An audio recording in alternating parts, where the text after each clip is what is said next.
les indigos! Comment ils vont? Aujourd'hui, on est là pour un petit GMA. Je trouve qu'en fait, le format TikTok, c'est sympa quand c'est vite fait. Mais ça me manque de faire des petits GMA sur YouTube. J'en ferai pas autant qu'avant, mais quand vraiment ça sera extrêmement nécessaire. Et là, j'ai vraiment 3 bébés d'amour qui me donnent envie d'exprimer mon amour pour eux. C'est parti!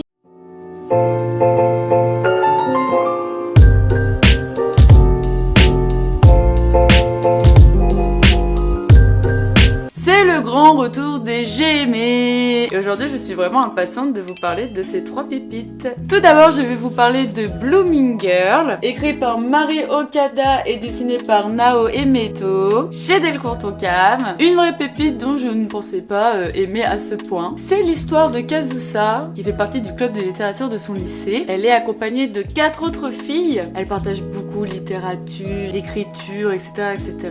Sauf qu'à cet âge-là, il y a un sujet assez tabou, le sexe. Chacune dans leur vision du sexe, de l'acte charnel, des visions très différentes, et elles vont commencer à être confrontées à leurs premiers émois, voire leurs premières expériences. C'est une pépite, je trouve que c'est un hymne à l'amour tout d'abord à la littérature, parce que c'est écrit d'une manière assez littéraire au final, et en plus de cela, bah voilà, on voit leur amour pour le livre. Tous les lecteurs et lectrices rêvent de faire partie d'un club de lecture, et en plus de cela, chacune d'entre elles ont leur histoire, leur entourage, leur vécu, leurs émotions, leurs visions. Et elles sont vraiment toutes les 5 hyper intéressantes. En un tome, je me suis vraiment attachée à chacune d'entre elles. Et voilà, j'ai envie de les accompagner dans leur aventure, d'être là pour elles. Donc si t'es en âge où tu te poses des questions, bah déjà c'est le top. Et même pour les personnes qui ont déjà vécu cela, la première fois, bah c'est vraiment mignon de voir les potentiels, l'expérience d'autrui. C'est tendre, c'est beau, les dessins sont très épurés.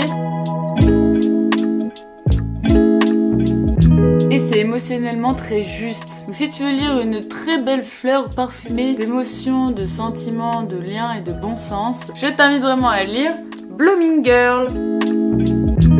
Ensuite, je vais vous parler d'une pépite que Idriss m'avait prévenu 3 mois à l'avance. Attention, ça c'est une pépite, faut que tu le lises. Moi, j'en ai fait qu'à ma tête, j'ai lu que ce que j'avais dans ma librairie. C'est Horizon par Jung Ji-eun chez Nazca. Nazca a bien géré sur ce coup-là. C'est par l'auteur de The Boxer, qui est déjà un très bon webtoon, mais là vraiment, heureusement, j'ai pris une claque monumentale. Ou à point, si puis-je dire.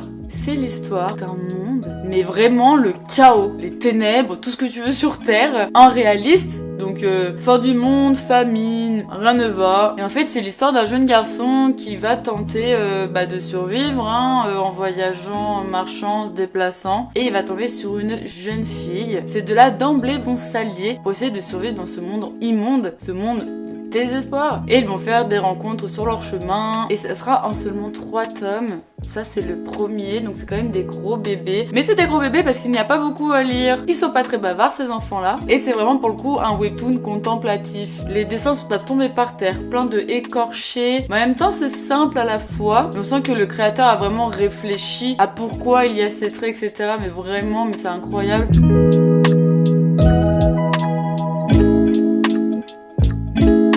Certes, ce livre se lit vraiment vite, mais les émotions sont tellement puissantes que quelque part t'as envie de le finir en même temps. C'est trop bizarre, j'ai vraiment vécu jamais ça nulle part ailleurs. Il faut l'avoir lu au moins une fois dans sa vie. C'est sûr, c'est obligé. Donc si tu veux lire quelque chose de bouleversant, d'unique, le genre de bouquin qui reste dans ta tête pendant des jours, post-apocalyptique, dramatique, je t'invite vraiment à lire Horizon. Et pour finir, vraiment je vous présente un bébé d'amour. Je suis extrêmement fan de ce manga. Vraiment c'est devenu une obsession, je pensais pas kiffer à ce point. C'est Boys Abyss de Minenami Ryo chez Kana Collection Big. My god, c'est une masterclass. Déjà les couves, c'est de l'art.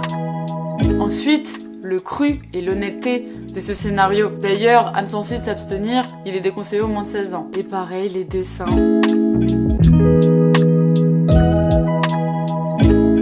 C'est beaucoup trop beau. Boys Abyss est assez complexe à expliquer. C'est l'histoire de Reggie qui vit dans un village de campagne. Rien ne lui donne envie, c'est le vide autour de lui. Il n'a aucune perspective d'avenir, aucun rêve, les jours se ressemblent tous. Et en plus de ça, il vit dans un village où la plupart sont comme lui. Sauf que tout va basculer pour lui le jour où il va rencontrer une idole très spéciale. Et malheureusement, je peux pas vous en dire plus. Tout ce que je peux vous dire, c'est qu'en fait, ce manga traite vraiment de la pression sociale, du harcèlement moral, à quel point des fois la campagne profonde peut être dure. Il ne faut pas oublier que le Japon est le pays où il y a plus de suicides au monde. Ce manga vous l'explique clairement pourquoi. L'écriture, une fois de plus, c'est très littéraire, mais là, littéraire, vraiment, vous êtes dans la profondeur des personnages.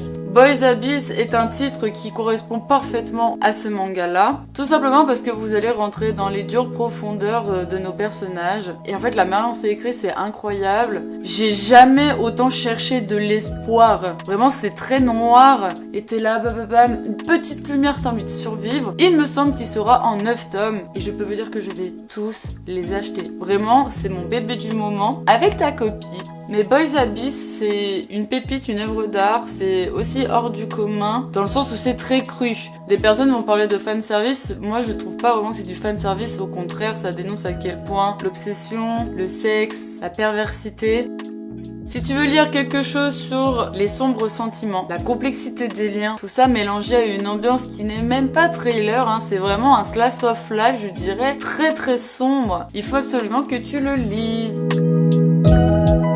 Donc voilà, ce sera tout pour la vidéo de J'ai aimé. Je suis vraiment trop contente de vous repartager des livres que j'aime parce que mine de rien, moi quand je vais sur des chaînes YouTube de booktubeurs ou de booktubeuses, bah au final c'est des vidéos, je regarde le peu, j'ai trop envie de savoir de quoi parle ce livre et tout, pourquoi les gens en parlent. Et les avis c'est hyper important. N'hésite pas à me mettre en commentaire toi ce que tu as lu récemment ou tout simplement ton avis sur les mangas que j'ai présentés en commentaire, ça me ferait super plaisir. Je t'invite à mettre un pouce sur cette vidéo, à t'abonner à ma chaîne YouTube La Page Indigo, à mon Instagram la.page.indigo, à mon TikTok, la page Indigo, et à mon Twitch, la page Indigo-du-bas pour l'émission Indé Indigo qui a lieu tous les premiers mercredis du mois. Prenez soin de vous, à bientôt, à pouet!